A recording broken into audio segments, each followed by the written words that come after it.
I wanted to ask you, can you describe your phone call with Gianni Infantino about the red card? And Belgium is appealing the decision. What's your reaction? You're asking me about the whole soccer thing? So, yeah, I did. I spoke to Gianni. আগের ম্যাচে লাল card দেখার কারণে নিষেধাজ্ঞায় ছিলেন যুক্তরাষ্ট্রের তারকা footballer fluorine Balogun.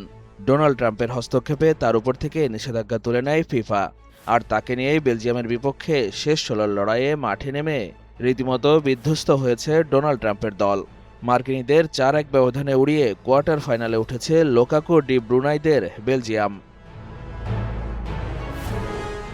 সিয়াটলের lumen ফিল্ডে নামার আগে যুক্তরাষ্ট্রের দিকে নজর ছিল পুরো বিশ্বের। আসর জুড়ে আক্রমণাত্মক ফুটবলে আকর্ষণ জাগানো দলটি অবশ্য আসরে নিজেদের সবচেয়ে বড় ম্যাচে ছন্দে ছিল না। বসুন্ধরা টিস্যু, অশুদ্ধতার বিরুদ্ধে এক বিন্দুও ছাড় নয়। উল্টো বেলজিয়ামের উন্নত ফুটবলের সামনে ছিল একদম অসহায়। মার্কিনীদের একের পর এক ভুলও তারা ভালোভাবে কাজে লাগিয়েছে।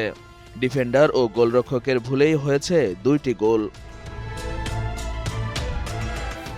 যুক্তরাষ্ট্রের বিদায় নিশ্চিতের পথে বেলজিয়ামের হয়ে চার্লস ডি কেটেলার জোড়া গোল এবং হ্যান্স ভ্যানাকেন ও রোমেলু লুকাকু একটি করে গোল করেন।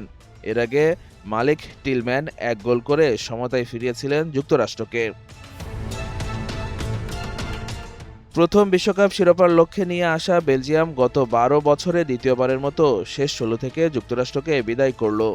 একই সঙ্গে টানা ১৮ ম্যাচ অপরাজিত থাকার ধারাও বজায় রাখল তারা। সেমিফাইনালে ওঠার লড়াইয়ে শুক্রবার ক্যালিফোর্নিয়ার ইঙ্গলউডে ২০১০ সালের বিশ্ব চ্যাম্পিয়ন স্পেনের মুখোমুখি হবে বেলজিয়াম। সেই ম্যাচের বিজয়ীরা সেমিফাইনালে খেলবে ফ্রান্স অথবা মরক্কোর বিপক্ষে।